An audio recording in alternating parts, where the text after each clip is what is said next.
இன்றைக்கும் தேவனுடைய வார்த்தை நம்மத்திலே கடந்து வரும்படியாய் let us see the face of God. தகப்பனே, இந்த காலை நேரத்தில் உம்மை நோக்கி பார்க்கிறோம். எங்க வாழ்க்கையில நீங்க எதை செஞ்சாலும் வசனத்தை கொண்டு தான் செய்றீங்க ஆண்டவரே.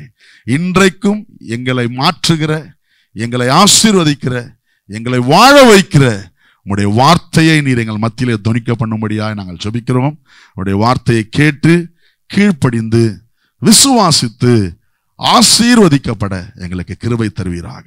தேவனுடைய வார்த்தையை கேட்க கூடாதபடி இருக்கிற எல்லா தடைகள், எங்கள் சிந்தையை திசை திருப்புகிற எல்லா தடைகள் இயேசுவின் நாமத்தில் விலகும்படியாய் நாங்கள் ஜெபிக்கிறோம். ஆண்டவரே, எம்மாவூருக்கு போகிற சீஷர்கள் உம்முடைய வார்த்தையை கேட்ட பொழுது அவருடைய இருதயங்கள் பரவசம் அடைந்தது, கம்பீரித்தது. இன்றைக்கு எங்களுடைய இருதயமும் ஆண்டவரே மகிழ கர்த்தர் கிருபை தரும்படியாய் ஜெபிக்கிறேன். உம்முடைய வார்த்தை நீர் எங்களுக்கு பெற்று தாரும், கேட்க உதவி செய்யும். இயேசுவின் நாமத்தில் ஜெபிக்கிறோம். தேவன் நம்மை ஆளுவதற்கு அழைத்திருக்கிறார். எத்தனை பேர் விசுவாசிக்கிறீங்க?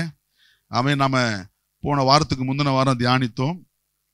திருடன் திருட கொள்ள அழிக்க வருகிறான், நான் உங்களுக்கு ஜீவன் தர வந்தேன். Not empty life but abundant life. என்ன? பரிபூரண ஜீவனை தர. ஏதோ வாழ வைக்கிறதுக்கு வரல, நல்லா வாழ வைக்க வந்தார். எத்தனை பேர் ஆமென் சொல்றீங்க? பக்கத்துல பார்த்து சொல்லுங்க, இயேசு உங்களையும் என்னையும் ஏதோ வாழறதுக்கு வாழ்க்கை தரல, நல்ல வாழ்க்கை. அது என்னதான்?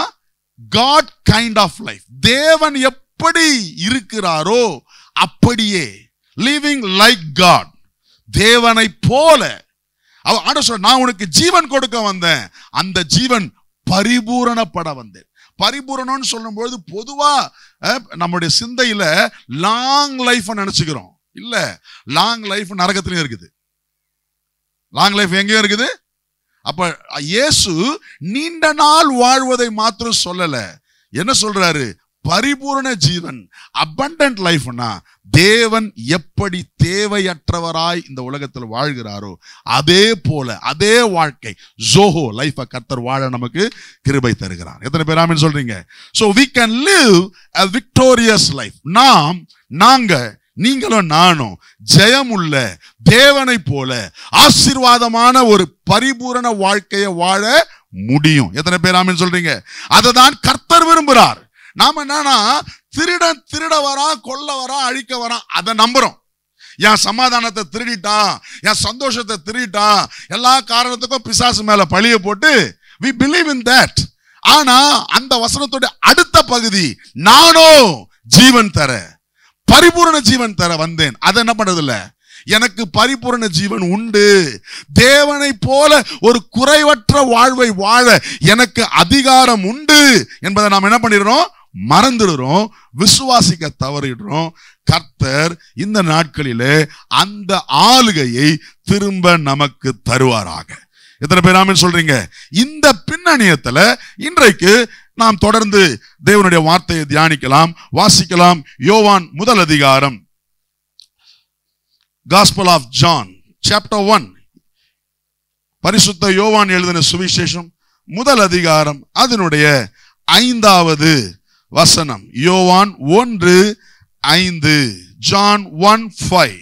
அந்த ஒளி இருளிலே பிரகாசிக்கிறது, இருளானது அதை பற்றி கொள்ளவில்லை. ஒரு ஆமென் சொல்லுங்க, சத்தமா சொல்லுங்க, சேர்ந்து வாசிக்கலாமா? அந்த ஒளி இருளிலே பிரகாசிக்கிறது. திரும்ப சொல்லுங்க, ஒளி இருளிலே பிரகாசிக்கிறது. பிரகாசத்தை கொஞ்சம் நல்லா பிரகாசமா தான் சொல்லுங்களேன், அணைஞ்சு போற மாதிரி சொல்றீங்களே. சேர்ந்து வாசிங்க, திரும்ப சொல்லுங்க பாப்போம். அந்த ஒளி இருளிலே பிரகாசிக்கிறது, இருளானது அதை பற்றி கொள்ளவில்லை. சொல்லுங்க, இருளானது அதை பற்றி கொள்ளவில்லை. ஆமென். எத்தனை பேர் விசுவாசிக்கிறீங்க? தேவன் உங்களை இந்த உலகத்திற்கு ஒளியாய் வைத்திருக்கிறார் விசுவாசிக்கிறவங்க ஆமென் சொல்லுங்க பாப்போம். அல்லேலூயா. You are the light of this world.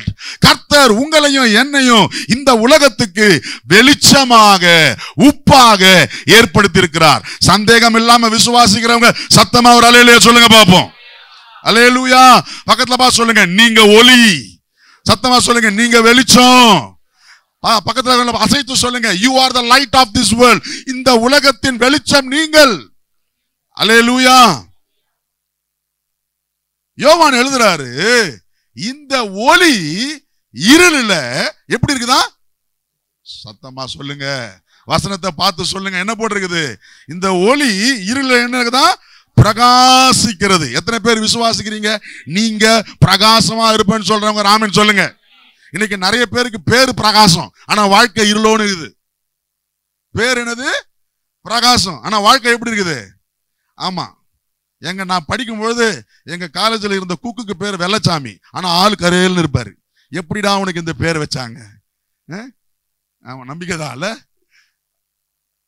நல்ல கண்ணுன்னு இருக்கும், ஆனா இப்படி பாப்பாரு, அவருக்கு பேர் என்னவா இருக்கும்? நல்ல கண்ணு. இந்த மாதிரி நிறைய பேர், பேருக்கும் ஆளுக்கும் என்ன இருக்காது? சம்பந்தம் இருக்காது. ஆனா அப்படி நாம இல்ல. பக்கத்துல சொல்லுங்க, அப்படி நாம இல்ல. நான் வெளிச்சம்னா வெளிச்சம் தான். அல்லேலூயா சொல்லுங்க. கர்த்தர் என்னை இருளிலே பிரகாசிக்க வைக்கிறார். அல்லேலூயா.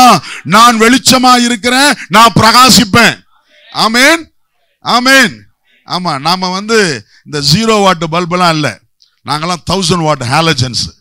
அல்லேலூயா. இப்போ இருக்கிற இந்த மாதிரி என்னது இது? LED bulbs. we are the light of this world. நாங்கள் பிரகாசிப்போம். அந்த காலத்து குண்டு பல்பு மாதிரி எங்கேயோ கொஞ்சோண்டு எரியறவங்களாம் இல்ல. நாங்க பிரகாசிப்போம். இருள் எங்களிலே கிரியை செய்யாது. அல்லேலூயா. அப்படிதானே போட்டிருக்குது. இருளானது அதை பற்றி கொள்ளவில்லை. சொல்லுங்க, இருளானது அதை பற்றி கொள்ளவில்லை. சொல்லுங்க, என் வாழ்க்கையை இருள் தொட முடியாது. நான் வெளிச்சமா இருந்தா இருளுக்கு என் இடத்துல அதிகாரம் இல்லை. இதை விசுவாசிக்கிறீங்களா? ஆனா இன்னைக்கு சபையில தான் தேவ ஜனங்க தான் இருளுக்குள்ள உட்காந்துக்கிறாங்க. ஐயோ, என் வாழ்க்கையில ஆசீர்வாதமே இல்ல, என் வாழ்க்கையில ரொம்ப போராட்டம், ஒரே கஷ்டம் சொல்றதெல்லாம் இப்படிதான். ஆனா பைபிள் சொல்லுது, எப்பா நீ வெளிச்சம், இருளு உன்னை தொட முடியாது. அல்லேலூயா. ஒரு இடத்துல இருளை விரட்டுறதுக்கு என்ன செய்யணும்? லைட் போட்டா போதும். போ போ இருளை போ போ போ அப்படின்லாம் சொல்ல தேவையில்லை. இருளை விரட்ட வேண்டிய வேலையே இல்லை. வெளிச்சம் வந்தா இருள் தானா விளைகிறோம். அல்லேலூயா. பக்கத்தப்பா சொல்லுங்க, நீங்க போற இடத்துலலாம் வெளிச்சம் தான். நீங்க போற இடத்துல இருள் இருக்க வாய்ப்பு இல்லை. உங்க வீட்டுல இருள் இருக்க வாய்ப்பு இல்லை. உங்க கம்பெனில இருள் இருக்க வாய்ப்பு இல்லை. உங்க பிசினஸ்ல இருள் இருக்க வாய்ப்பு இல்லை. ஏன்னா நீங்க வெளிச்சம். நீங்க சும்மா இருக்கிற வெளிச்சம் இல்ல, பிரகாசிக்கிற வெளிச்சம். விசுவாசிக்கிறீங்களா? அல்லேலூயா. பக்கத்துல பார்த்து சொல்லுங்க, நீங்க பிரகாசிக்கிற வெளிச்சம். ஆமென், ஆமென். ஒருவேளை ஆளு என்ன மாதிரி கருப்பா இருக்கலாம், ஆனா நாங்க கருப்பா இருந்தாலும் பிரகாசமா இருப்போம். சத்தமா சொல்லுங்க, ஆமென் சொல்லுங்க. we are the light of this world. ஆமென். இருள் எங்களை பற்றி கொள்ளுவது இல்லை. ஆமென். கடன் என்ற இருள் என்னை பற்றி கொள்வது இல்லை. சண்டை என்ற இருள் என்னை பற்றி கொள்வது இல்லை. வறுமை என்ற இருள் என்னை பற்றி கொள்வது இல்லை. இன்னும் என்ன சொல்லணுமோ சொல்லுங்க. உங்க வாழ்க்கையில எதெல்லாம் உங்களை பிடிச்சுக்குதுன்னு பயப்படுறீங்களோ அதெல்லாம் சொல்லுங்க. மரண பயம் என்கிற இருள் என்னை பற்றி கொள்வது இல்லை. எனக்குள்ள வெளிச்சம் இருக்குது. ஏன்னா அவர் என்ன வெளிச்சமாக்கி இருக்கிறாரு. அல்லேலூயா. எத்தனை பேர் விசுவாசிக்கிறீங்க? ஆமென். தேவன். திரும்ப வாசிங்க, அந்த வசனத்தை வாசிங்க, இப்ப புரிஞ்சு வாசிங்க. இப்ப 5ஆம் வசனம். அந்த ஒளி இருளிலே. ஆமா, இந்த உலகம் இருள் தான். இந்த உலகம் இருள் தான். இந்த உலகம் பிசாசுக்குரியது தான். ஆனா உங்களையும் என்னையும் இந்த இருளில கர்த்தர் பிரகாசிக்க வைக்கிறார். அவர் ஒவ்வொரு நாளும் என்னை எண்ணெய் ஊற்றி எரிய செய்கிறார். விசுவாசிக்கிறவங்க ஆமென் சொல்லுங்க பாப்போம். என்ன மங்கி எரியிற திரிய அவர் அணைக்கிறதே இல்லை. அதற்கு மாறா எண்ணெயை ஊற்றி என்ன பண்றார்? அவரு எரிய வச்சு பிரகாசமா எரிய வைக்கிறார். இன்னைக்கு கூட பாட்டு பாடுனீங்கல்ல, அவர் என் விளக்கை ஏற்றுகிறார். அல்லேலூயா. எத்தனை பேர் விசுவாசிக்கிறீங்க? அதனாலதான் எந்த பர்த்டே ஃபங்க்ஷன்லயும் ஃபூன்னு கேண்டில் ஊதி அணைக்கிறது எனக்கு விருப்பமே கிடையாது. கர்த்தர் என் விளக்கை ஏற்றுகிறவர். ஆமா, கேண்டில் அணைக்கிறதுலாம் பிசாசு தன்மை, பேகனிக்ல இருந்து வந்ததுதான் அமெரிக்க தேசத்துல. அது இன்னைக்கு உலகமெல்லாம் ஃபேமஸ் ஆகி போயிருச்சு. பர்த்டேக்கு என் பேரை போட்டு நானே லைட்டை ஏத்தி நானே அணைக்கிறது ஆசீர்வாதமா? பிரகாசமா எரிய வைக்கிறது ஆசீர்வாதமா? உங்க புத்தியிலிருந்து சொல்லுங்க. உங்களுக்கு இருக்கிற அறிவிலிருந்து சொல்லுங்க. லைட்டு பிரகாசமா எரியறது ஆசீர்வாதமா? எரியற லைட்டை அணைச்சு விடுறது ஆசீர்வாதமா? உங்க புத்தியிலிருந்து சொல்லுங்க எது. அப்புறம் ஏன் ஊதி அணைக்கிறீங்க? Happy birthday to you. இதுல வேற இப்ப வித்தியாசமா பாட்டெல்லாம் பாடுறான். அடுத்தது நம்ம பேரை போட்டு நம்மளே அடிச்சு சாப்பிடு. அடப்பாவீங்களா? இப்போ என்னன்னா குழந்தை முதல் பர்த்டேனா குழந்தை போட்டோவே போட்டுறான். எதுல? கேட்கல. அந்த குழந்தை மூஞ்சையே 10 வெட்டி இந்த நீ ஒரு பங்கு. இது குழந்தைய தின்ற மாதிரி இல்ல? விளக்கை ஏத்துங்கய்யா, நான் பிரகாசிக்கிறேன். எத்தனை பேர் ஆமென் சொல்றீங்க? அல்லேலூயா. சோ என்னுடைய பர்சனல் கன்விக்ஷன், என்னுடைய தனிப்பட்ட கருத்து, கேண்டில் அணைக்கிறதுல எனக்கு விருப்பம் இல்லை. ஆசைப்பட்டா ஏத்துங்க, லைட்டா எரிய விடுங்க, விளக்க ஏத்தி வைங்க, வெளிச்சம் இருக்கட்டும். ஏன்னா கர்த்தர் என்னை வெளிச்சமா வச்சிருக்கிறாரு. எந்த இடத்துலையும் இருளை வைக்கிற ஆள் இல்லை, நான் வெளிச்சத்தை கொண்டு வருகிற ஆள். அல்லேலூயா. சாத்தானுக்குரிய காரியங்கள் தான் இருளான காரியங்கள். மந்திர தந்திரங்கள் பேய்த்தனங்கள் இருக்கிற இடம்லாம் பாருங்க எப்படி இருக்கும் சொல்லுங்களேன், இருளோன்னு இருக்கும். அங்க வெளிச்சம் இருந்தா கூட அது ஒரு இருள் ஃபீலிங் இருக்கும். ஏன்னா அது பிசாசுக்கு அடுத்த காரியம். ஆனா தேவ ஸ்தலங்கள்ல அது வெளிச்சம் இல்லாத இடமா இருந்தாலும் சரி, அதுல ஒரு பிரகாசம் காணப்படும். அல்லேலூயா. கர்த்தர் உங்களையும் என்னையும் உலகத்துல பிரகாசம் உள்ள வெளிச்சமாய் வைத்திருக்கிறார். விசுவாசிக்கிறவங்க சத்தமா ஆமென் சொல்லுங்க. என்ன இருள் பற்றி கொள்ளுவது இல்லை. சாராயம் என்ற இருள் என்னை பற்றி கொள்வது இல்லை. சண்டை என்கிற இருள் என்னை பற்றி கொள்வது இல்லை. கடன் என்கிற இருள் என்னை பற்றி கொள்வதில்லை. தற்கொலை எண்ணங்கள் என்கிற இருள் என்னை பற்றி கொள்வது இல்லை. எந்த பாவ இருளும் என்னை பற்றி கொள்ளவே முடியாது. ஏன்னா நான் வெளிச்சம். வெளிச்சம் கிட்ட இருள் வர வாய்ப்பு இல்லை. வெளிச்சம் கிட்ட இருள் வந்தாலும் இருள் வெளிச்சமா மாறிடும். எத்தனை பேர் ஆமென் சொல்றீங்க? அல்லேலூயா. திரும்ப வாசிங்க அந்த பகுதி, அந்த வசனத்தை வாசிக்கிட்டே இருக்கலாம். வாசிங்க, புரிஞ்ச வாசிங்க. அந்த ஒளி இருளிலே பிரகாசிக்கிறது, இருளானது அதை பற்றி கொள்ளவில்லை. எத்தனை பேர் விசுவாசிக்கிறீங்க? உங்க வாழ்க்கையில இருள் வரப்போறதே இல்லை. ஆமென். என் வாழ்க்கையை இருள் தொட போறது. சாத்தான் நிறைய நேரம் பயத்தையே கொண்டு வச்சிருப்பான். உன் பிசினஸ் நஷ்டமாயிருமோ, உன் காரியங்கள் தோல்வியாயிருமோ, உன்னுடைய இன்டர்வியூல நீ ஃபெயில் ஆயிருவியோ அப்படின்னு இருளையே மனசுல கொண்டு வச்சிருப்பான். நீ சொல்லணும், இருள் என்னை பற்றி கொள்வது இல்லை. அல்லேலூயா. ஒருவேளை எனக்கு தோல்வியே வந்தாலும் அது இருளா இருக்க போறதில்லை. அந்த தோல்வியை ஜெயமாய் கர்த்தர் மாற்றுவார். அல்லேலூயா. என் வாழ்க்கையில நடக்கிற எல்லா காரியங்களிலும் கர்த்தருக்கு ஒரு நோக்கம் உண்டு, கர்த்தருக்கு ஒரு திட்டம் உண்டு. என் வாழ்க்கை இருளடைந்து இருக்கிற வாழ்க்கை இல்ல, என் வாழ்க்கை பிரகாசிக்கிற வாழ்க்கை. அல்லேலூயா. ஆமென். பல நேரங்களில நம்முடைய வாழ்க்கையின் வெற்றி வாழ்க்கையின் தடைகளுக்கெல்லாம் காரணம் பிசாசு என்று நாம் நினைத்தாலும், அது உண்மையாவே இருந்தாலும், எல்லா தடைகளுக்கும் பிசாசு மாத்திரமே காரணம் இல்லை. புரியுதுங்களா? நிறைய நேரம் நம்முடைய பல ஜப குறிப்புகளுக்கு நாம் வளர்ந்தாலே போதும், அது ஜப குறிப்பா இருக்காது, பதில் கிடைச்சிடும். என்னுடைய தடை, என்னுடைய வளர்ச்சியின்மை, என்னுடைய அறிவு குறைவு தான் என் வாழ்க்கையின் ஆசீர்வாதத்திற்கு எனக்கு என்னவா இருக்குது? தடையா மாறிட்டு இருக்குது. எத்தனை பேர் நான் சொல்றது புரியுது? அப்ப இன்றைக்கு கர்த்தர் ஒரு வெளிப்பாட்டை எனக்கு தருவாராக. என் கிட்ட ஒரு டொமினியன் பவர் இருக்குது. என்ன டொமினியன் பவர் தான்? வெளிச்சம் என்கிற டொமினியன் பவர். இயேசு சொன்னாரு, நீங்கள் தான் உலகத்துக்கு உப்பு, நீங்கள் தான் உலகத்துக்கு வெளிச்சம். எத்தனை பேர் நான் உலகத்துக்கு வெளிச்சம்ன்றவங்க ஒரு ஆமென் சொல்லுங்க பாப்போம். உலகத்துக்கு உப்புன்றவங்க ஒரு ஆமென் சொல்லுங்க பாப்போம். இது ரெண்டுமே இன்ஃப்ளூயன்சிங் பவர், ஆளுகிற வல்லமை உடையது. வெளிச்சத்துக்கும் சரி உப்புக்கும் சரி என்ன பவர் இருக்குது?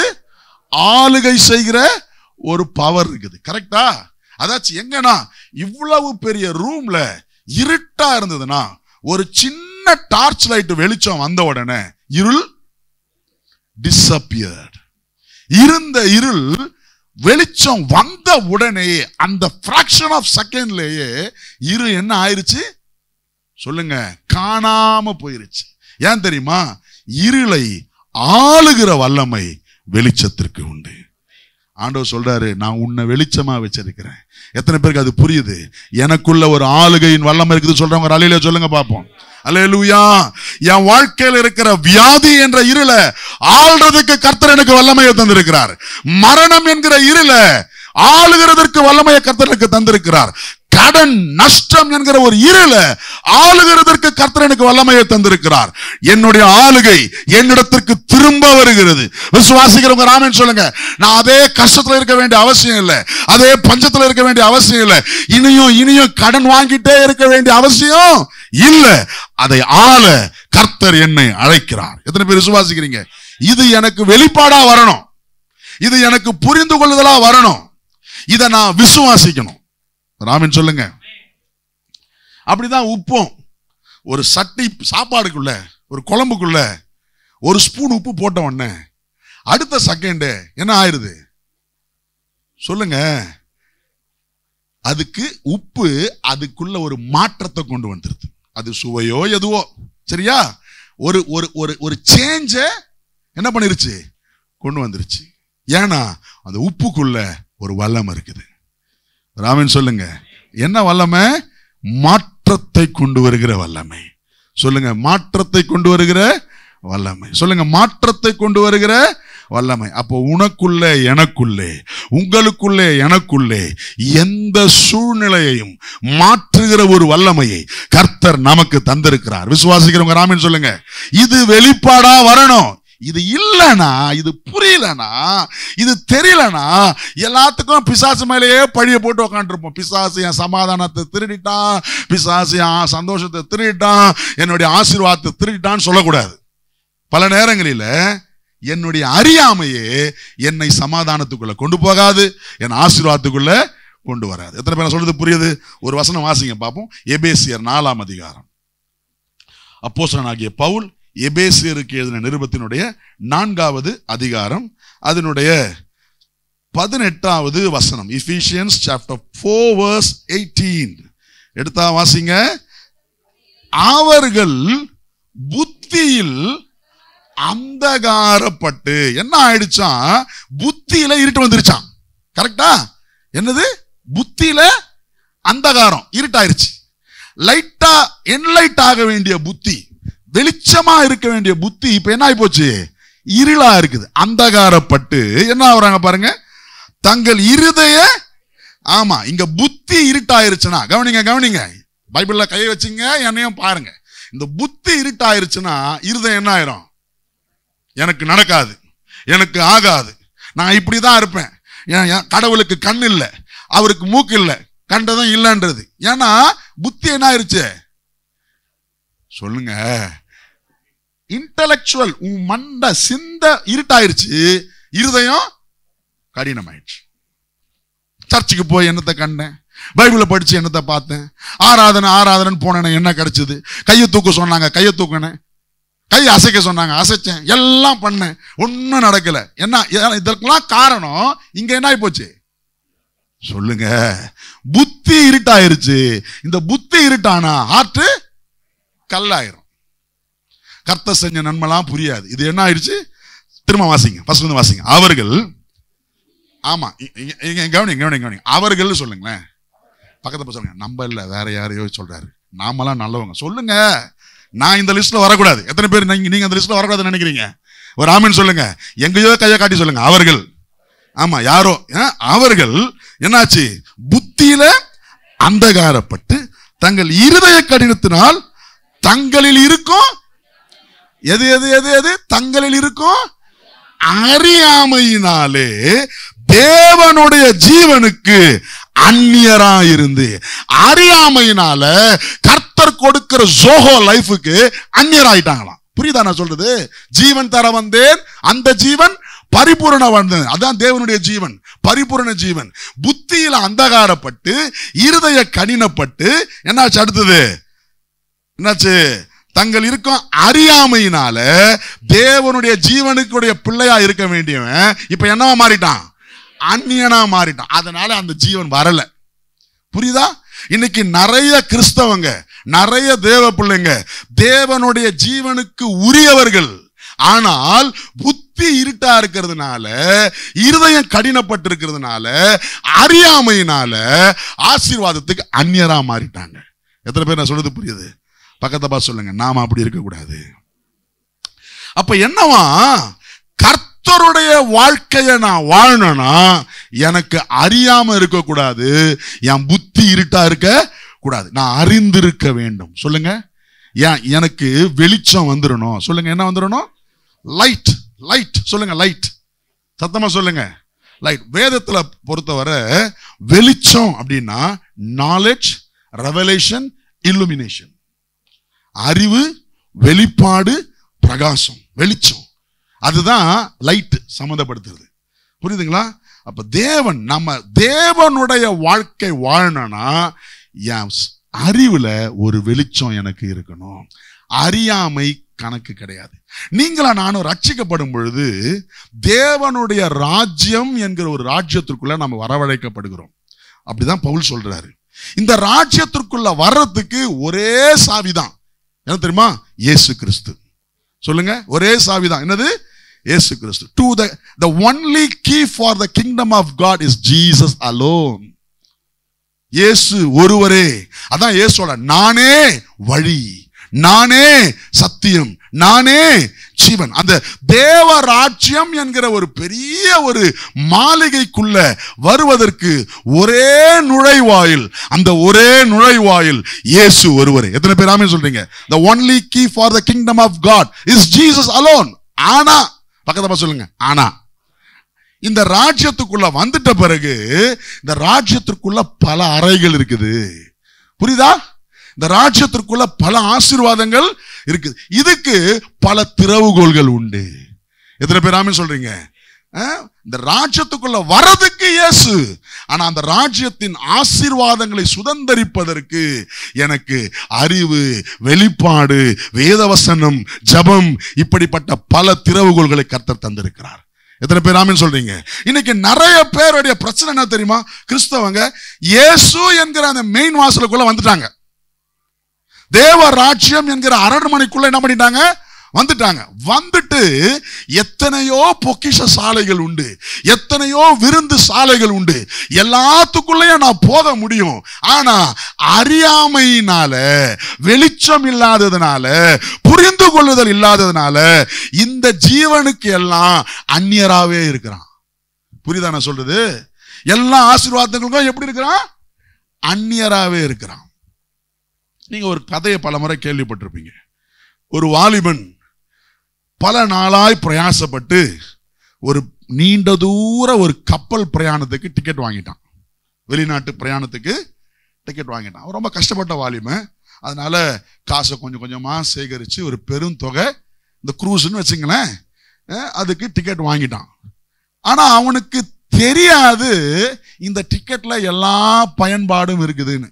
அவன் நினைச்சுக்கிட்டான் இந்த கப்பல் பிரயாணத்துக்கு மாத்திரம்தான் இந்த டிக்கெட் எனக்கு உதவி செய்யும் அப்படின்னு நினைச்சுக்கிட்டு அவன் ஒரு 10 நாள் பிரயாணத்துக்கு என்ன பண்ணா, அவன் 3 நாளுக்கு பிரெட்டு, சப்பாத்தி, அப்புறம் புளிசோறு, நம்மலாம் புளிசோறு கட்டுமாவில்ல, ஒரு 2 பாக்கெட் புளிசோறு, 2 பாக்கெட் எலுமிச்சை சோறு, ஒரு பிரெட்டு எல்லாம் எடுத்துக்கிட்டு போனான்.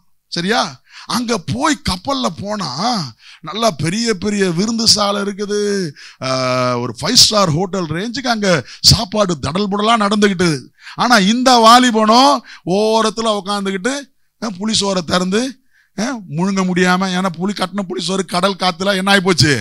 இறுகி போச்சு. இப்போ தண்ணியை குடிச்சுக்கிட்டு இந்த புளிசோரை சாப்பிட்டுக்கிட்டு பாக்குறான், என்னம்மா சாப்பிட்றாங்க, என்னம்மா கொண்டாட்டம், ஆனா எனக்கு இது இல்லையே அப்படின்னு இந்த புளிசோரை சாப்பிட்டுட்டு இருக்கிறான். அடுத்த வேற சாப்பாட்டு நேரம் வருது, பிரெட்டை பிரிக்கிறான், அந்த பிரெட்டு ஊசி போயிருக்குது, வேற வழியில் இதை தான் சாப்பிடணும். இதையே சாப்பிட்டுக்கிட்டு 2 நாள் 3 நாள் போயிருச்சு. அந்த கப்பலுடைய சிப்பந்தி ஒருத்தர் பாக்குறாரு, தம்பி ஒவ்வொரு லஞ்ச் டைம்லயும், டின்னர் டைம்லயும், பிரேக்ஃபாஸ்ட் டைம்லயும் அங்க போகாம இங்க என்னப்பா சாப்பிடுற? டயட்டா? டாக்டர் பிரிஸ்கிரிப்ஷன் கொடுத்திருக்கிறாரா? கண்டதை சாப்பிடக்கூடாது சொல்லிட்டாரோ அதனால இல்லையோ? இல்லங்க, எனக்கெல்லாம் அதுல பங்கு இல்லைங்க, எனக்கு என்கிட்ட காசுலாம் இல்லைங்க, அதுல போறதுக்கு என்கிட்ட என்ன இல்லைங்க, காசுலாம் இல்லைங்கன்னு சொன்னாராம். அந்த பையனை பார்த்து அவர் கேட்டாராம், டிக்கெட் வாங்கினியா இல்ல திட்டுதனுமா? உள்ள வண்டியான்றதுக்கு டிக்கெட் வாங்கினியா, தோ இருக்குதா டிக்கெட். அட பாவி, இந்த டிக்கெட் வாங்கினாலே இதுக்குள்ளலாம் போறதுக்கு உன்ன என்ன உண்டு, அனுமதி உண்டு. இந்த அறிவு போதும் உன்னை என்ன பண்ணிரும், நீ தைரியமா நேரத்துக்கு ராஜா மாதிரி உன் டிக்கெட் எடுத்துட்டு வந்துட்டு டேப் பண்ணிட்டு என்ன விரும்புறியோ எடுத்து என்ன பண்ணிருக்கலாம், சாப்பிட்டு இருக்கலாம். இது தெரியலையாடா, 3 நாள் என்ன பண்ணிட்ட. இன்னைக்கு நிறைய கிறிஸ்தவங்க நிலைமையும் இதுதாங்க. ஆசீர்வாதத்தை, தேவனுடைய வாழ்க்கையை, ஜோஹோ லைஃப அனுபவிக்கிறதுக்கான அத்தனை உரிமையும் வச்சுக்கிட்டு இருந்தோம். சொல்லுங்க, புத்தியில, எபேசியர் 4:18 மறந்துடக்கூடாது, மனப்பாடமா சொல்லுங்க. புத்தியில அந்தகாரப்பட்டு, இருதயத்துல கடினப்பட்டு, அப்புறம் தங்களுடைய அறியாமையினாலே தேவனுடைய ஜீவனுக்கு. ஆமா, இப்படி படிச்சீங்கன்னா வசனம் மனப்பாடம் ஆயிரும். மனப்பாடம் பண்ணவே தேவையில்லை, புரிஞ்சுக்கிட்டா போதும். வசனம் மனப்பாடம். சேர்ந்து சொல்லுங்க பாப்போம். புத்தியிலே அந்தகாரப்பட்டு, இருதயத்திலே கடினப்பட்டு, தங்கள் அறியாமையினாலே தேவனுடைய ஜீவனுக்கு.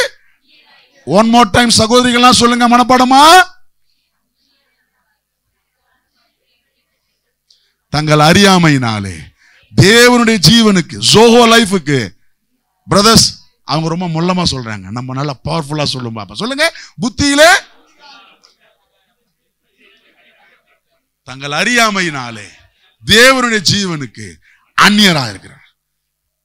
வசனம் மனப்பாடம் பண்றதுக்கு நேரம் ஆச்சா? வசனம் மனப்பாடம் பண்றதுக்கு நேரம் ஆச்சா? இதுக்கு தான் சொல்றேன், வாரத்துக்கு 3 வசனமாச்சு மனப்பாடம் பண்ணுங்க. நான் சொல்லியிருக்கேன்ல எப்படிலாம் பைபிளை ஹேண்டில் பண்ணணும்னு. என்னென்ன பண்ணணும், அப்படி போனால் டைம் ஆயிரும். 5 விதமாக பைபிளை ஹேண்டில் பண்ண முடியும் பண்ணணும் சொல்லியிருக்கேன். என்ன பண்ணணும், பைபிளை வாசிக்கணும், பைபிளை படிக்கணும், பைபிளை தியானிக்கணும், பைபிளை மனப்பாடம் பண்ணணும், பைபிளுக்கு கீழ்ப்படியணும். இந்த 5 கைண்ட்ஸ் ஆஃப் ஹேண்டிலிங் இது பைபிள் இருக்கணும். மனப்பாடம் பண்ணணும். சொல்லுங்க, பக்கத்தில் சொல்லுங்க, வசனத்தை சட்டியில் இருந்தால் தான் அகப்பையில வரும். மனப்பாடம் பண்ணணும். வாரத்துக்கு வாரத்துக்கு 3 வசனம் விடுங்க. வாரத்துக்கு 1 வசனம் மனப்பாடம் பண்ணா வருஷத்துக்கு 52 வசனம். 10 வருஷத்துக்கு 5200 வசனம். எத்தனை பேருக்கு 10 வருஷமா கிறிஸ்தவனா இருக்கிறவங்க அல்லேலூயா சொல்லுங்க பாப்போம். ஹலோ, நான் 10 வருஷம் கிறிஸ்தவனா இருக்கிறேன்னு சொல்றேன், அல்லேலூயா சொல்லுங்க பாப்போம். 5200 வசனம் சொல்ல முடியுமா? ஈஸி. ஆனா நம்ம கிட்ட டிசிப்ளின் இல்ல, அதான் பிரச்சனை. கரெக்டா? எனக்கு பிரச்சனை என்ன தெரியுமா, நான் வந்து அரித்மெட்டிக்ல ரொம்ப வீக், மேக்ஸ்ல ரொம்ப வீக். எனக்கு இருக்கிற பிரச்சனை, வசனம் சொல்லிடுவேன், நம்பரு. ஆமா, எனக்கு எப்ப கல்யாணம் ஆச்சு கேட்டால என் நம்பர் என்ன எனக்கு தடுமாறிடும். ஒரு நாள் ஏர்போர்ட்ல ஏதோ ஒரு இடத்துல ஃபார்ம் ஃபில்அப் பண்ணணும், வெளிநாட்டில் இருக்கிறேன், எனக்கு கல்யாண நாள் மறந்து போச்சு. அடப்பா, அங்கேருந்து பியூலாக்கு ஃபோன் அடிக்கிறேன். பியூலா எல்லாம் நினைச்சிருக்கு, எதுக்கோ எடுத்தா நம்ம கல்யாண நாள் எப்போ சொல்லி நான் ஃபார்ம் ஃபில்அப் பண்ணணும். அந்த அளவுக்கு நம்ம நிலைமை. அடுத்தது இந்த பிள்ளைங்க பிறந்த நாள், அதெல்லாம் நமக்கு. அப்போ எப்படி பாஸ்டர் கரெக்டாக மெசேஜ் அனுப்புறீங்க? எல்லாம் செக்ரட்டரி பண்ற வேலை தான். ஸோ நம்பர்ல வீக் நான். ஸோ எனக்கு இருப்பிடம் மறந்துடும், ஆனால் வசனம் ஞாபகம் இருக்கும். அப்படியாச்சும் ஞாபகம் வச்சுங்களேன். என்ன மாதிரி ஆளா இருந்தீங்கன்னா, இருப்பிடம் மறந்துட்டாலும் பரவாயில்ல, என்ன ஞாபகம் இருக்கணும். ஆனால் இருப்பிடத்தோடு இருக்கிறது நல்லது. நான் எனக்குக்காக சப்பக்கட்டு கட்டல. we must memorize the word of God. சரி, இப்போ சப்ஜெக்ட்டுக்கு வந்துருவோம். அவர்கள் தங்களுடைய புத்தியில அந்தகாரப்பட்டு, இருதயத்துல கடினப்பட்டு, கீழ்ப்படியாமையினாலே, தங்களுடைய கீழ்ப்படியினால், அறியாமையினாலே என்ன ஆயிட்டாங்க, தேவனுடைய ஜீவன். என்ன ஜீவன் அது? ஜோஹோ லைஃப், அனந்த ஜீவன். அந்த ஜீவனுக்கு என்ன ஆயிட்டாங்க. அப்பனா தேவனுடைய ஜீவன்ல நான் வாழணும்னா எனக்கு அறிவு இருக்கணும். சொல்லுங்க, என்ன இருக்கணும்? அதனாலதான் திருக்கதர்சி சொல்றாரு, என் ஜனங்கள் அறியாமையினால சங்காரமாவறாங்க. இன்னைக்கு நிறைய தேவ பிள்ளைங்க ஆசீர்வாதமா இருக்க வேண்டியவங்க சங்காரம் ஆயிட்டு இருக்கிறாங்க. காரணம் என்னது? அறியாமை. பக்கத்துல பார்த்து சொல்லுங்களேன், உங்களுடைய அழுகை ஆண்டவரை மாற்றாது. ஆமா, என்னுடைய கிரையிங் கர்த்தரை மாத்தவே. there is a principle for God. தேவனுக்கு என்று ஒரு சில கோட்பாடுகள் உண்டு, பிரின்சிபிள்ஸ். புரியுதுங்களா? அதாச்சும் ஒவ்வொரு காரியத்துக்கும் கரெக்டானதை நான் செஞ்சாதான் திறக்கும். இப்ப என்கிட்ட ஒரு கொத்து சாவி இருக்குது, ஆனா இந்த கதவை திறக்கணும்னா அந்த பூட்டுக்கு என்ன சாவியோ அதை கரெக்டா போட்டாதான் திறக்கும். கரெக்டா? அந்த மாதிரி நிறைய நேரம் கிறிஸ்தவங்க நாம நினைச்சுக்கிறோம், என் அழுகையில கர்த்தரை மாத்திருவேன், என் அழுகையில கர்த்தரை மாத்திருவேன். ஆண்டவர் சொல்றாரு, நீ அழாதப்பா, அறிஞ்சிக்க. நீ என்ன பண்ணு சொல்லுங்களேன், நீ சும்மா அழாத, என்ன பண்ணு, நீ அறிந்துகிட்டா தானா மாறிடும். இயேசுவின் அழுகையே ஒரு வேலைக்கும் ஆகல தெரியுமா? லாசரு கல்லறைக்கு முன்னால இருந்து இயேசு கண்ணீர் விட்டார், வெளியில வந்தான். ஹலோ, உங்களை தான் கேட்குறேங்க. லாசருவினுடைய கல்லறைக்கு முன்னாடி இருந்து இயேசு என்ன பண்ணாரா? அப்பனா அழுதார் தான் அர்த்தம். இயேசு கண்ணீர் விட்டார், லாசரு வெளில வந்தான். அழுகையை பார்த்து வெளியில வரல, அறிக்கையை பார்த்து வெளியில வந்தான். லாசருவே, the prophetical word, அதுதான் கீ. இயேசு அழுதாதனால அற்புதம் நடக்கல. இயேசு சரியான சாவியை அறிவை பயன்படுத்தினார். இயேசுவின் நாம, தேவனுடைய நாமத்தால் சொல்றேன், லாசருவே வெளியே வா. The right word brought back Lazarus into life. இன்னைக்கு நம்ம வாழ்க்கையிலும் அப்படிதான். ஆண்டவரே நான் கஷ்டப்படுறேன், ஆண்டவரே நான் கஷ்டப்படுறேன், ஆண்டவரே என் கடன் மாறும். அழுதா ஒன்னும் நடக்காது. அழுதா உன் அறியாமை உன்னை ஒன்னும் செய்ய வைக்க. அதுக்கு பதிலா அறிந்து கொள். சொல்லுங்க, அறிந்து கொள். உனக்குள்ள வெளிச்சம் வரட்டும். சொல்லுங்க, உனக்குள்ள என்ன வரட்டும்? வெளிச்சம் வரட்டும். லைட். வெளிச்சத்தை தான் இருள் ஒன்னும் செய்ய முடியாது. எத்தனை பேர் ஆமென் சொல்றீங்க? இன்னைக்கு நிறைய நேரம் நம்முடைய தேவ பிள்ளைகளோட வாழ்க்கையில இருளிலேயே இருக்கிறோம், அறியாமை என்கிற இருள இருக்கிறோம். பெரியாருக்காக ஸ்தோத்திரம், அவர் கல்வி அறிவை கொடுத்து இருளில் இருந்து தேசத்தை என்ன பண்ணிட்டாரு? வட மாநிலங்களில் பார்க்கும்போது, யூபி பீகாரை பார்க்கும்போது தமிழ்நாடு ஃபார் பெட்டர். காரணம் தெரியுமா? அறியாமை என்கிற, கல்வி இல்லாமை என்கிற ஒரு இருளை பெரியார் வெளிச்சமாக்கினார். புரியுதுங்களா? அதனுடைய விளைவு இன்னைக்கு நாமெல்லாம் ஆசீர்வாதமா இருக்கிறோம். இது பத்தாது, ஆவிக்குரிய வெளிச்சம் நமக்கு வேணும். ஒரு ஆமென் சொல்லுங்க. இன்னைக்கு நிறைய சபையில படிச்சவங்க ஆவிக்குரிய இல்லிட்ரேட்டா இருக்கிறாங்க, ஆவிக்குரிய அறியாமையிலேயே வாழ்ந்துட்டு இருக்கிறாங்க. இன்றைக்கு கர்த்தர் நமக்குள்ளே ஒரு ஆவிக்குரிய புரிதலை தருவாராக. அல்லேலூயா. புத்தியில நான் என்ன பண்ண மாட்டேன்? அந்தகாரப்பட மாட்டேன். விசுவாசிக்கிறவங்க ஒரு ஆமென் சொல்லுங்க. ஆமென். ஆதியாகமம் முதல் வசனம், முதல் அதிகாரத்துல 5ஆம் வசனம் வாசிங்க பாசம் பாருங்க. தேவன் வெளிச்சத்திற்கு பகல்னு பேரிட்டாரு. போதும். தேவன் வெளிச்சத்துக்கு என்ன பேரிட்டாரா? ஆமா, வெளிச்சம் தான் உன் வாழ்க்கையில பகலை கொண்டு. இன்னைக்கு நிறைய பேருடைய வாழ்க்கையில பகல்ல இருக்கிறான், ஆனா வாழ்க்கையில வெளிச்சம் இல்லை. அதனால அவன் வாழ்க்கை இருட்டிலேயே இருக்குது. நான் சொல்றது உங்களுக்கு புரியுதான்னு தெரியல. சோமனி 24 மணி நேரம் இல்ல, இன்னைக்கு உன் வாழ்க்கையில ஒரு வெளிச்சம் வரட்டும், அதுதான் உனக்கு பகலை கொண்டு வரும். பொருளாதார பகல் வருவதற்கு உனக்கு வெளிச்சம் தேவை. ஆசீர்வாத பகல் உன் வாழ்க்கையில வருவதற்கு வெளிச்சம் தேவை. அல்லேலூயா. let there be daylight in your life. உங்க வாழ்க்கையில் இருக்கிற அறியாமை என்கிற இருள் இயேசுவின் நாமத்தில் விலகட்டும். விசுவாசிக்கிற சத்தம் வராமன்னு சொல்லுங்க. ஆமென். சரி, இப்ப இவ்வளவு நேரம் சொல்லிட்டேன், வெளிச்சம் வெளிச்சம் வெளிச்சம், நம்முடைய வாழ்க்கையில வெளிச்சம் வேணும்னு. இன்னொரு வருஷத்தை வாசிக்கலாமா? 1 தீமோத்தேயு 2:4, ஏசாயா 60:1 வாசிங்க.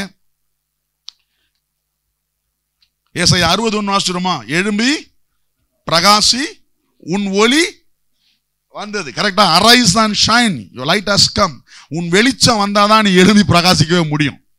சத்தமா சொல்லுங்க, வாசிங்க. ஏசாயா 60:1, எழும்பி பிரகாசி, உன் ஒளி வந்தது. 3ஆம் வசனம் வாசிங்களேன்.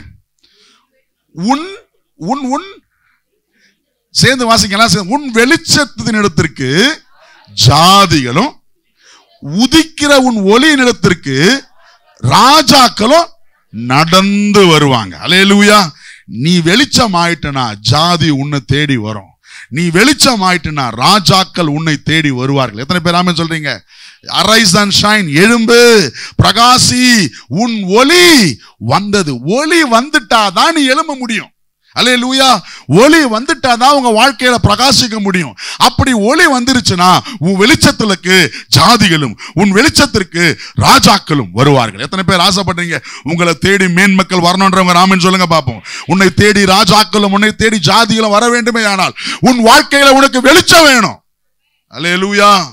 ஆமென். அந்த வெளிச்சத்தை கர்த்தர் இன்றைக்கு நமக்கு தருவாராக. Praise the Lord. அல்லேலூயா. 1 தீமோத்தேயு 2:4 வாசிடுங்க. எல்லா மனுஷரும் ரட்சிக்கப்படவும் சத்தியத்தை அறிகிற அறிவை அடையவும் அவர் சித்தமாக்குறார். அவருடைய சித்தம் என்ன தெரியுமா? எல்லாரும் சத்தியத்தை அறிகிற அறிவுக்கு வரணும். அறிவு தான் வெளிச்சம். ஏற்கனவே சொன்னால, light is equal to knowledge, revelation. சத்தியத்தை அறிகிற அறிவுக்குள்ள வந்துடணும். ரட்சிக்கப்பட்டா மட்டும் பத்தாது. You must know the truth. You must know the truth. சத்தியத்தையும் அறிவீர்கள், சத்தியம் உங்களை விடுதலையாக்கும். சத்தியம் தான் வெளிச்சம். இந்த வெளிச்சம் தான் உன்னை விடுதலையாக்கும். எத்தனை பேர் விசுவாசி ராமன் சொல்றீங்க? அல்லேலூயா. சரி பாஸ்டர், இவ்வளவு தூரம் வெளிச்சம் வெளிச்சம்னு சொல்லிட்டீங்க, என் வாழ்க்கையில எப்படி நான் வெளிச்சத்தை வாங்கிக்கிறது? எப்படி இந்த வெளிச்சத்தை நான் பெற்றுக்கொள்வது? எப்படி என் வாழ்க்கையில இன்னும் நான் பிரகாசமா இருக்க முடியும்? எத்தனை பேர் கேட்க ஆசைப்படுறீங்க? வேகமா நான் உங்களுக்கு ஒரு 3 அல்லது 4 காரியங்களை சொல்லி நான் உங்களுக்கு கடந்து போகட்டும். அதுக்கு முன்னால ஒரு பேரபிளை வாசிச்சிடுவோமா? லூக்கா 15ஆம் அதிகாரம்.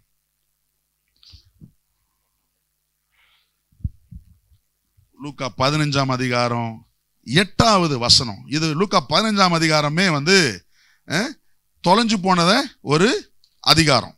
The chapter of lost. கரெக்டா? என்னெல்லாம் தொலைஞ்சு போச்சு? ஆடு தொலைஞ்சிச்சு, காசு தொலைஞ்சு போச்சு, பையன் தொலைஞ்சு போனான். சரிங்களா? தொலைஞ்சு போன ஒரு அதிகாரம். இங்க 15ஆம் அதிகாரத்துல காயின் காசு, வெள்ளி காசு என்ன பண்ணிருச்சு? தொலைஞ்சு போயிருச்சு. அதை கண்டுபிடிக்கிறதுக்கு என்ன பண்ணாங்க?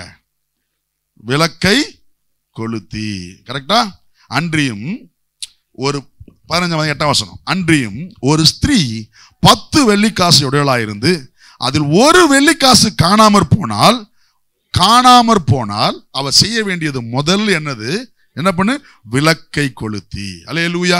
உன் வாழ்க்கையில சந்தோஷம் காணாம போயிருச்சுன்னா நீ செய்ய வேண்டியது முதல்ல விளக்க கொளுத்து. உன் வாழ்க்கையில லைட் வந்தா சந்தோஷத்தை கண்டுபிடிச்சிருவ. உன் வாழ்க்கையில ஆசீர்வாதம் காணாம போயிருச்சா நீ செய்ய வேண்டியது முதல்ல விளக்க கொளுத்து. Let there be light in your life. வெளிச்சத்தை முதல்ல ஏற்று. வேத வெளிச்சம் வாழ்க்கையில வெளிச்சமா வரட்டும். எத்தனை பேர் ஆமென் சொல்றீங்க? எது காணாம, சுகம் காணாம போயிருச்சா நீ டாக்டர் கிட்ட போறதுக்கு முன்னால வெளிச்சத்தை கொளுத்து. விளக்க சொல்லுங்க, விளக்க கொளுத்திட்டு தேடு, நீ கண்டுபிடிச்சிருவ. இன்னைக்கு நிறைய நேரம் விளக்க கொளுத்தாமே தேடிக்கிட்டே இருக்கிறாங்க. கிறிஸ்தவங்களை நான் சொல்றேங்க, உங்களுக்கும் எனக்கும் கர்த்தர் வெளிச்சத்தை கொடுத்திருக்கிறார். We have the dominion power of light. அல்லேலூயா. ஆமென். புத்தியில அந்தகாரம் இல்லை, புத்தியில ஒரு வெளிச்சத்தை கர்த்தர் தந்திருக்கிறார். எத்தனை பேர் விசுவாசிக்கிறீங்க? ஆமென். மத்தேயு 5ஆம் அதிகாரம் 16வது வசனம். இயேசுவினுடைய விருப்பத்தை பாருங்க. மத்தேயு 5ஆம் அதிகாரம் 16வது வசனம். இவ்விதமாய் மனுஷர் உங்கள் நற்கிரியைகளை கண்டு உங்கள் வெளிச்சம் அவர்களுக்கு முன்பாக பிரகாசிக்க கடவது. உன் வெளிச்சம் உலகத்துல பிரகாசிக்கணும்னு கர்த்தர் விரும்புறாரு. அல்லேலூயா. எத்தனை பேர் ஆசைப்படுறீங்க? உங்க வெளிச்சம் உங்க ஆபீஸ்ல பிரகாசிக்கணுங்க. உங்க வெளிச்சம் உங்க காலேஜ்ல பிரகாசிக்கணும். உங்க வெளிச்சம் உங்க பிசினஸ்ல பிரகாசிக்கணும். உங்க வெளிச்சம் உங்க டீம்ல பிரகாசிக்கணும். அததான் கர்த்தர் விரும்புறார். எத்தனை பேர் ஆமென் சொல்றீங்க? உங்க வெளிச்சம் உங்க தெருல பிரகாசிக்கணும். அந்த வீட்டுல போனா விடை கிடைச்சிடும். அந்த வீட்டுல வெளிச்சம் இருக்குது, அவங்க கிட்ட ஞானமான வார்த்தை இருக்குது, அவங்க எனக்கு கரெக்டா ஆலோசனை சொல்லுவாங்க அப்படின்னு மத்தவங்க சொல்லணும். உங்கள் வெளிச்சம் முடியுங்க கடைசி அவர்களுக்கு முன்பாக பிரகாசிக்க கடவுது. எத்தனை பேர் எதிர்பார்க்கிறீங்க? என் வெளிச்சம் மற்றவங்களுக்கு முன்பாக பிரகாசிக்க விரும்பணும்ன்றாங்க. எத்தனை பேர் விசுவாசி ராமன் சொல்றீங்க? அல்லேலூயா. சோ அறியாமைக்கு எதிராக போராடுங்கள், அறிவை பெற்றுக்கொள்ளுங்கள். ஆமென். அறிவுன்னு சொல்றது வெளிச்சத்தை, புரியுதா? வெளிச்சத்தை உங்க வாழ்க்கையில பெற்றுக்கொள்ளுங்க. நீங்க வெளிச்சம் அடைஞ்சிட்டீங்கன்னா இருள் வெளிச்சத்தை மேற்கொள்ளுவது இல்லை. இன்றைக்கு கர்த்தர் உங்களை வெளிச்சமாக்கி அனுப்புவாராக. ஆமென். உங்க வீட்டுக்கு போகும் பொழுது, ஒருவேளை வரும் பொழுது உன் வீடு இருளான சூழல் இருந்திருக்கலாம். ஆனா இன்னைக்கு நீ போகும் பொழுதே அந்த இருள் வெளிச்சமாய் மாறட்டும். உன்னை வெளிச்சமாக்கி கர்த்தர் அனுப்பட்டும். விசுவாசிக்கிறவங்க ஆமென் சொல்லுங்க. அல்லேலூயா. சரி, அப்ப எப்படி நான் வெளிச்சத்தை பெற்றுக்கொள்வது? ஒரு 3 காரியத்தை நான் வேகமா உங்களுக்கு சொல்லட்டும். நம்பர் 1, சாதாரண தெளிஞ்ச விஷயம்தான், ஆனா திரும்பவும் நான் உங்களுக்கு ஞாபகப்படுத்துறது போல இருக்கட்டும். வாசிங்க லூக்கா 4வது அதிகாரம். லூக்கா 4வது அதிகாரம் 17 எல்லாரும் எடுத்துக்கலாம். லூக்கா 4:17 19 வசனம் வாசிக்கலாமா? வாசிங்க. அப்பொழுது ஏசாயா தீர்க்கதரிசியின் புஸ்தகம் அவரிடத்தில் கொடுக்கப்பட்டது. அவர் புஸ்தகத்தை விரித்த பொழுது, பக்கத்துல பார்த்து சொல்லுங்க, புஸ்தகம் கொடுக்கப்பட்டது. அல்லேலூயா. அவர் புஸ்தகத்தை என்ன பண்ணாரா? உங்க கையிலெல்லாம் புஸ்தகம் கொடுக்கப்பட்டு இருக்கிறது. என்னது? உங்க வேதத்தை கையில எடுங்க, உங்க வேதத்தை கையில எடுங்க. இந்த வேதத்தை கர்த்தர் நம்ம கையில கொடுத்திருக்காரு. எத்தனை பேர் ஆமென் சொல்றீங்க? இயேசு கையில புஸ்தகத்தை கொடுத்தாங்களாம். நம்ம கையில இருக்கிறதுலாம் ரொம்ப சின்னதா கியூட்டா இருக்குது. அந்த காலத்துல இயேசு கிட்ட பெரிய ஸ்க்ரால், பிக் ஸ்க்ரால் கொடுத்தாங்களாம். சரியா? அதை அவர் என்ன பண்ணாரா?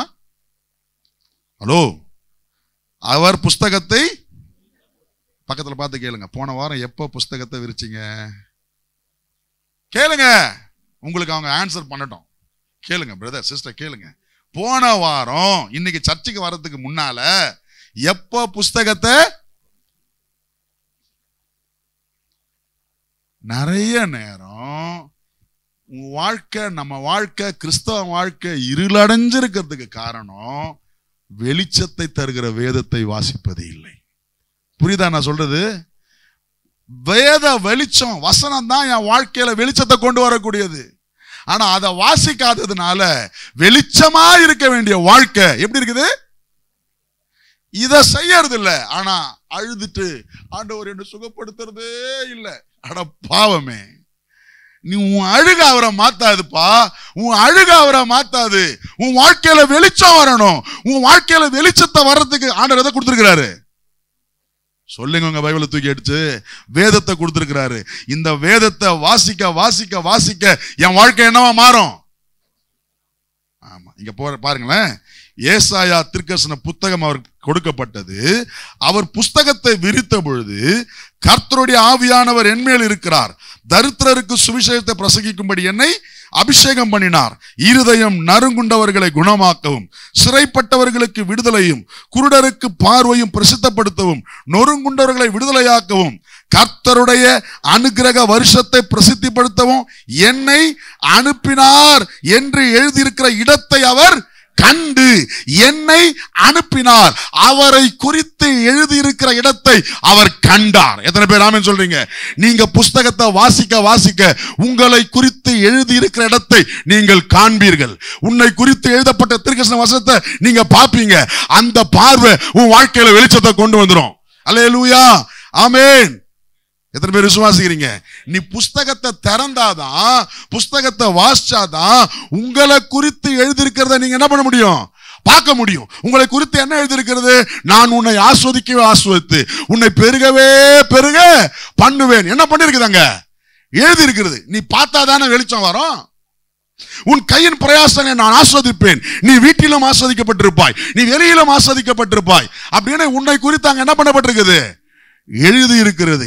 உன்னை குறித்து எழுதியிருக்கிறத நீ பாத்தினா, உன்னை குறித்து எழுதியிருக்கிறத நீ வாசிச்சா உனக்கு வெளிச்சம் வந்துரும். எத்தனை பேர் ஆமென் சொல்றீங்க? அல்லேலூயா. உன்னை குறித்து எழுதியிருக்கிற தீர்க்கதரிசன வார்த்தைகளை பார்க்க கர்த்தர் உங்களுக்கு கிருபை தருவாராக. நிறைய இருக்குது. நான் ஒரு எக்ஸாம்பிள் மாத்திரம், நேரம் நமக்கு கடந்து போகுது. 112ஆம் சங்கீதம், 112ஆம் சங்கீதம் முதல் 3 வசனங்கள் ஒரு தேவ மனிதனை குறித்து, ஒரு தேவ மனுஷனை குறித்து, ஒரு தேவனுடைய பிள்ளையை குறித்து கர்த்தர் என்ன எழுதியிருக்கிறார் என்பதை நான் உங்களுக்கு காட்டுறேன் பாருங்க. இது ஒரு சின்ன சாம்பிள் தான். நிறைய வாக்குத்தத்த வசனங்கள் நான் உங்களுக்காக சொல்ல முடியும். அல்லேலூயா. கர்த்தருக்கு பயந்து அவருடைய கட்டளைகளில் மிகவும் பிரியமாயிருக்கிற மனுஷன், மனுஷி பாக்கியவான். அவன் சந்ததி பூமியில் பலத்து இருக்கும். உன்னை குறித்து எழுதியிருக்கிற வசனம் அது. உன் சந்ததி என்ன ஆயிருக்குமா? சொல்லுங்க. பூமியிலே பலத்திருக்கும். செம்மையானவர்களின் வம்சம் என் சந்ததி பலத்திருக்கும். என் வம்சம் ஆசீர்வதிக்கப்படும். அடுத்தது, ஆஸ்தியும் ஐஸ்வர்யமும் அவன் வீட்டில் இருக்கும். அவனுடைய நீதி என்றென்றைக்கும். இதெல்லாம் என்னை குறித்து எழுதியிருக்கிற வசனம். இதை நான் வாசிச்சாதான் எனக்கு வெளிச்சம் வரும். அல்லேலூயா, அல்லேலூயா. நான் வீட்டிலும் வெளியிலும் ஆஸ்வதிக்கப்பட்டிருப்பேன். நான் உன்னை திரளாய் பெருக பண்ணுவேன். நான் உன்னை வாளாக்காமல் தலையாக்குவேன். நீடித்த நாட்களாய் உன்னை திருப்திப்படுத்துவேன். நன்மையினால கிருபையினால உன் வாயை திருப்தியாக்குவேன். இதெல்லாம் என்னை குறித்து எழுதப்பட்டிருக்கிற வசனம். இதை நான் வாசிக்க வாசிக்க வாசிக்க, சொல்லுங்க, வாசிக்க வாசிக்க என் வாழ்க்கையில என்ன வந்துடும்? வெளிச்சம் வந்துடும். சத்தமா ராமன் சொல்லுங்க பார்ப்போம். அப்போ முதலாவது என் வாழ்க்கையில வெளிச்சம் வரணும்னா கன்சிஸ்டன்ட் பைபிள் ரீடிங். சொல்லுங்க, என்னதுங்க? அப்படி இல்லைன்னா கன்சிஸ்டன்ட் ஸ்டடி ஆஃப் ஸ்கிரிப்சர். சீராக வேதத்தை வாசிப்பது. சொல்லுங்க, சீரா. ஆமா, போன வாரம் எத்தனை பேர் பைபிள் வாசிங்க? எனக்கு தெரியல. யார் வேதத்தை தொடர்ந்து வாசிக்கிறார்களோ அவர்கள் வாழ்க்கை இருளாகவே இருப்பது இல்லை. நான் போன வாரம் சொன்னேன்ல, இப்பெல்லாம் காலையில நான் எழுந்து நின்று வேதத்தை வாசிக்கிறேன்னு. ப்ராக்டிஸ் பண்ணீங்களா? முடிஞ்சா ஃபாலோ பண்ணுங்கன்னு சொன்னேன். பண்ணீங்களா? நீ உட்காந்தாச்சு பைபிளை வாசிச்சிருப்பா, படுத்துக்கிட்டாச்சு என்ன பண்ணிரு பைபிளை? சொல்லுங்க, வாசிச்சிருங்க. அப்படி இல்லைன்னா சொல்லுவேன், வாசிச்சாச்சு தொலைச்சிரு, உன் வாழ்க்கை வெளிச்சமா ஆயிரும். அல்லேலூயா. இல்லைன்னா சர்ச்சுக்கு போய் என்ன பிரயோஜனம்னு சொல்லாதீங்க. ஏன்னா இயேசுன்ற திறவுகோலை வாங்கிட்டீங்க, ஆனா அறிவுன்ற திறவுகோல் இன்னும் உனக்கு வரலையே. உன் புத்தி அந்தகாரப்பட்டிருக்குது. இந்த புத்தி வெளிச்சம் வரணும்னா வேத வசனம் தான் என்னை வெளிச்சத்துக்குள்ள கொண்டு வந்துடும். எத்தனை பேர் ஆமென் சொல்றீங்க? விசுவாசிக்கிறீங்களா? அதனாலதான் கிறிஸ்தவ ஒழுங்குல சொல்றது, தினந்தோறும் வேதம் வாசி. உங்களை வாசிக்க வச்சு வேதனைப்படுத்துறதா எங்களுக்கு ஆசை?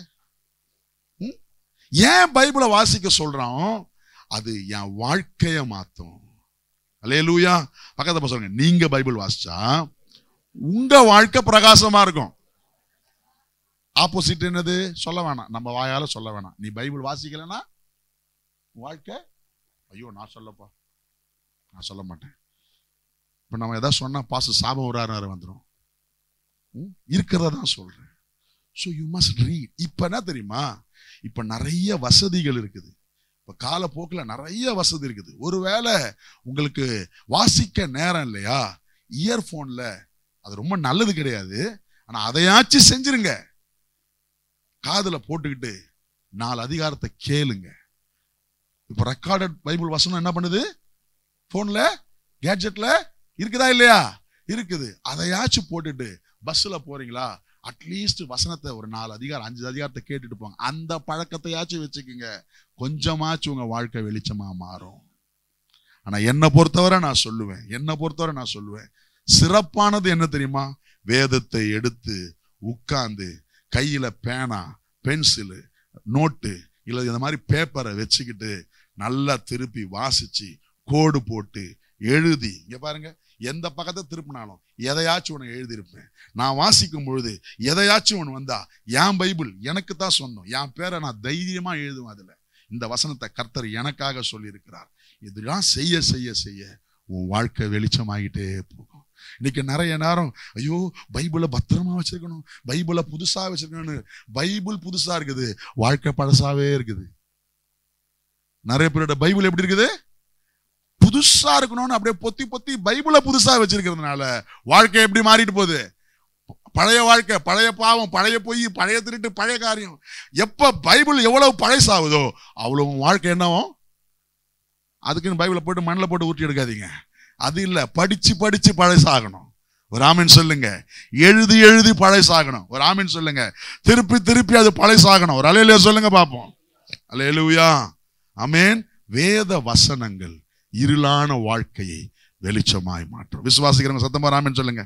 ஆமென். இப்பெல்லாம் பாத்தீங்கன்னா அறியாமை நம்மளை எந்த அளவுக்கு அறியாம ஒரு மனுஷனை ரொம்ப ஆவரேஜ் ஆக்குன்னா, நான் போன வாரத்துல இந்த ஆப்பிள் போன்ன்றாங்கல்ல,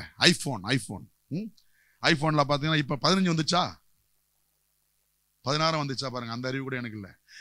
இப்ப ஐபோன் 16 வந்துருச்சு. இப்போ ஒரு ஆவரேஜ் ஒரு ஆளுகிட்ட, இப்ப என் கிட்ட எல்லாம் ஐபோனை கொடுத்தீங்கன்னா போன் பேசிட்டு என்ன பண்ணிடுவேன்?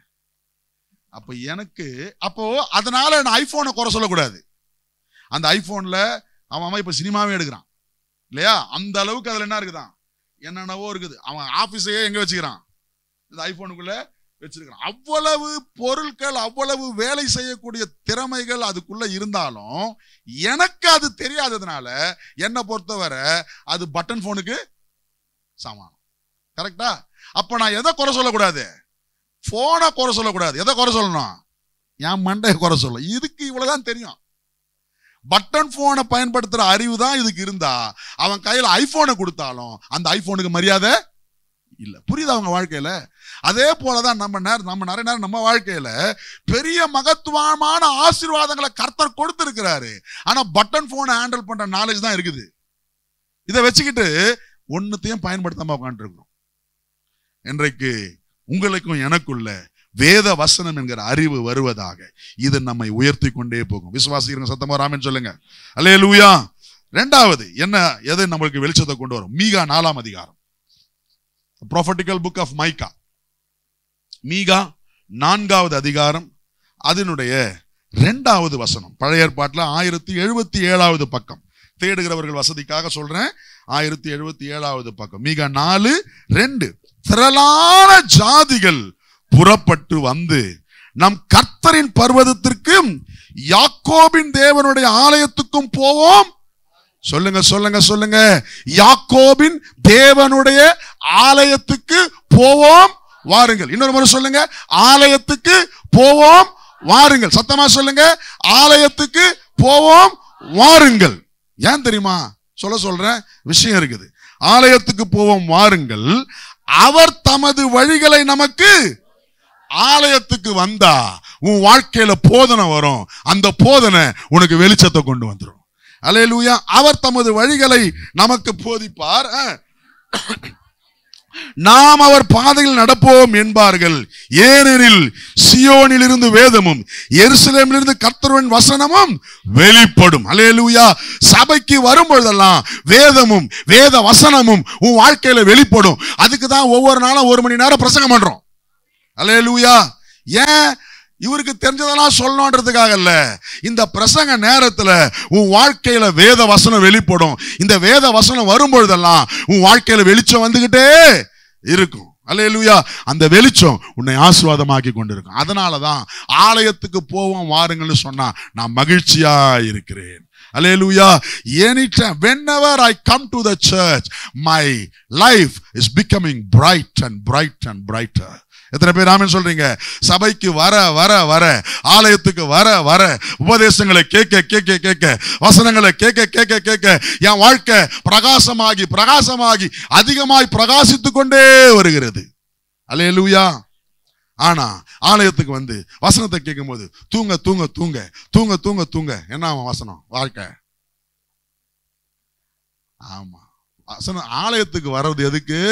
வசனத்தை கேட்கறது. சாத்தானுக்கு நல்லா தெரியும், தம்பி வசனத்தை கேட்டுறாதடா, அக்கா வசனத்தை கேட்டுறாத, கேட்டினா வாழ்க்கை வெளிச்சமாகணும். வந்து தூங்கிக்கோ, நல்லா தூங்கிக்க. அவர் வேற பாட்டு பாடுற மாதிரி ஓன்ற மாதிரி பேசினுக்கிறாரு. அந்த ரிதம்ல தூங்கு, நல்லா தூங்கு. இல்ல வசனத்தை கேட்க பழகுங்க. ஏன்? ஆலயத்துக்கு வந்தா அடுத்தது உன் வாழ்க்கை வெளிச்சமாகும். முதல் சொன்னேன், எப்போ வாழ்க்கை வெளிச்சமாகும்?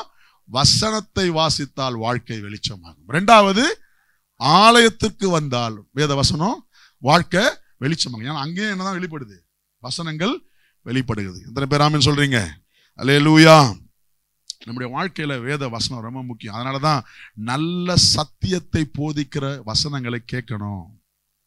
நிறைய நேரம் 1 மணி நேரம் பிரசங்கத்துல 3/4 மணி நேரம் சொந்த கதையை பேசுற பிரசங்கிமார்கள் இருக்கிறாங்க. அந்த மாதிரி பிரசங்கங்களை தூக்கி போடுங்க.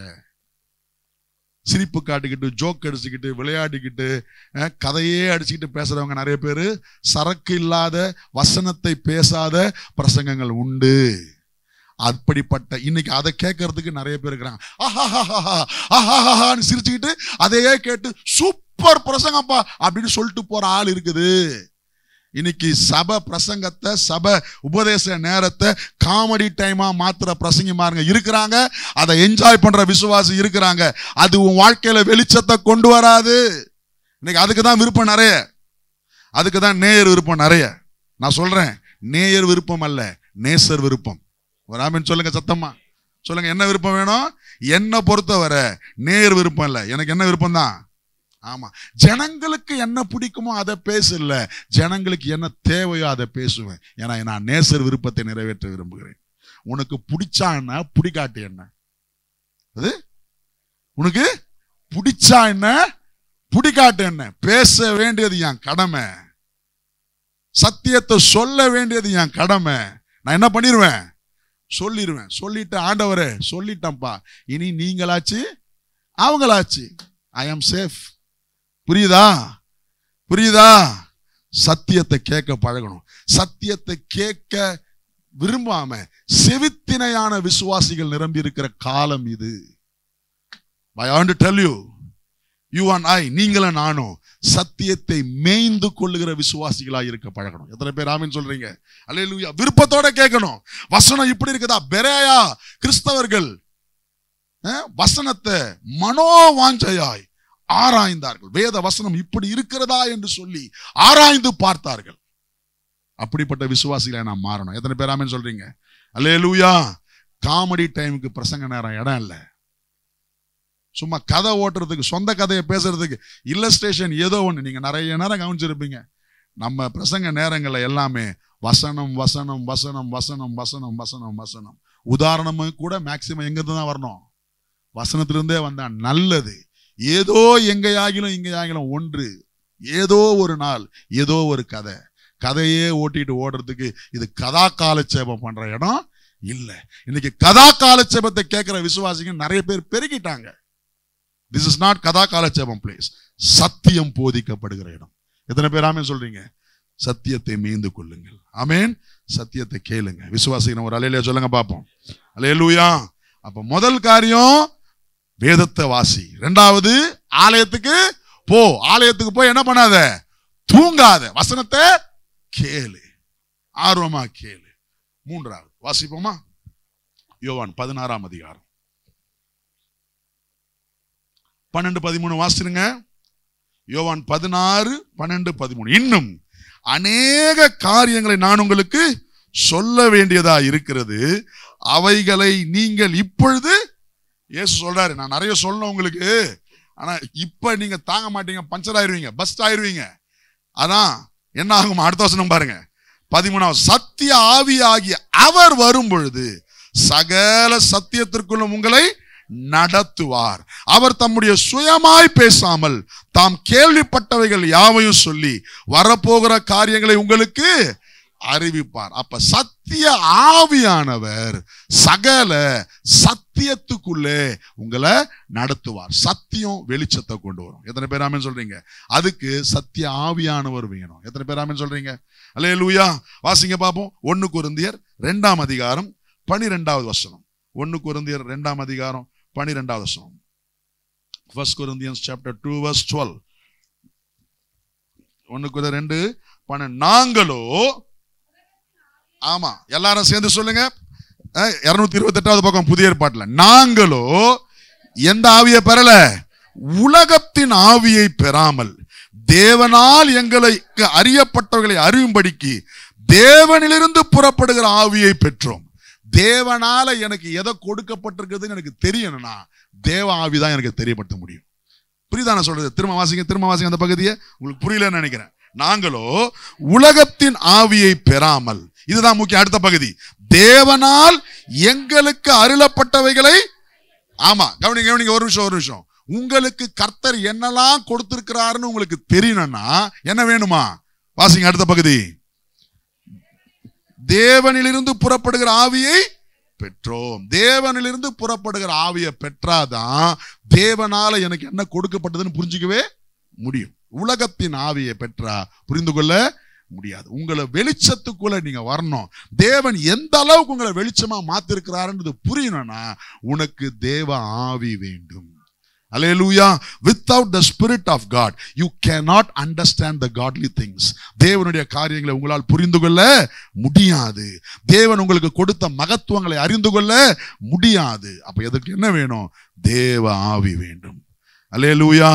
இந்த காலை நேரத்துல கர்த்தர் உங்கள் வாழ்க்கையை பிரகாசிக்க பண்ணுவாராக. உங்கள் வாழ்க்கையில ஒரு வெளிச்சம் வருவதாக. அந்த வெளிச்சத்தை இருள் மேற்கொள்வது இல்லை. எப்படி வெளிச்சம் வரும்? தினந்தோறும் வேத வாசிப்பினாலே என் வாழ்க்கை வெளிச்சமாய் மாறும். ஒவ்வொரு வாரமும் சபைக்கு வந்து வசனத்தை சத்தியத்தை மேய்ந்து கொள்வதனாலே என் வாழ்க்கையில வெளிச்சம் வரும். பரிசுத்த ஆவியானவரை என் வாழ்க்கையில கொண்டிருப்பதனால எனக்கு என்ன வந்துடும்? வெளிச்சம் வரும். இருக்கிற இடத்துல அப்படியே தலைகளை தாழ்த்தி கண்களை மூடி தெய்வ சமூகத்தில் ஒப்பு கொடுக்கலாம். ஆண்டவரே, என் வாழ்க்கையில ஒரு வெளிச்சம் வருவதாக.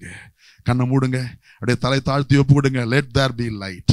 இருளாயிருந்த இடத்துல வெளிச்சம் உண்டாக கடவது, வெளிச்சம் உண்டாக கடவது என்று கர்த்தர் சொன்னீரே. இன்றைக்கு அந்த வார்த்தை என்னை நோக்கி வரட்டும். Let there be light. இருளான எங்கள் வாழ்க்கை மாறுவதற்கு தேவனே வெளிச்சத்தை பேசுவீராக, வெளிச்சத்தை பேசுவீராக. இன்றைக்கு எனக்குள்ளே அந்த வெளிச்சம் வரட்டாண்டவரே.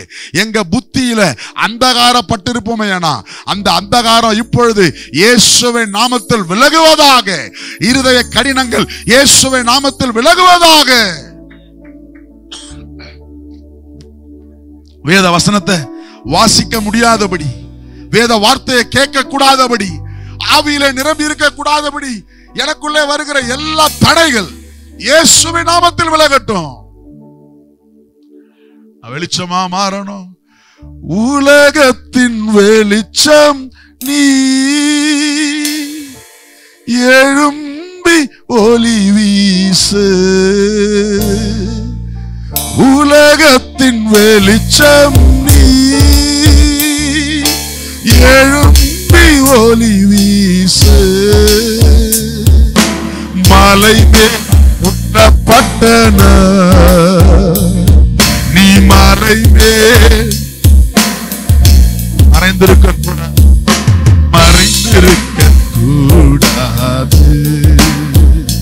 நீ மறைந்திருக்க கூடாது. உலகத்தின் வெளிச்சம் நீ, எழும்பி ஒளி வீசு.